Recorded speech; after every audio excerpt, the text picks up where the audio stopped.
Minute अभी भजन पर बैठाऊंगा। अभी टाइम है, समय से सुजोग है। सूरज डूबने वाला हो तब तक आप नहा सकते हो, बाद में नहीं। जैसे ही सूरज डूबे फिर नहीं नहा सकते हो।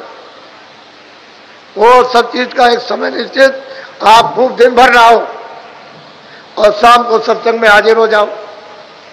5 बजे के 10 मिनट पहले यहां सब बैठ जाओ, आकर के उधर नहा करके इधर बैठो और इसमें आकर के स्नान करो, ताकि जीवात्मा उसमें स्नान करे।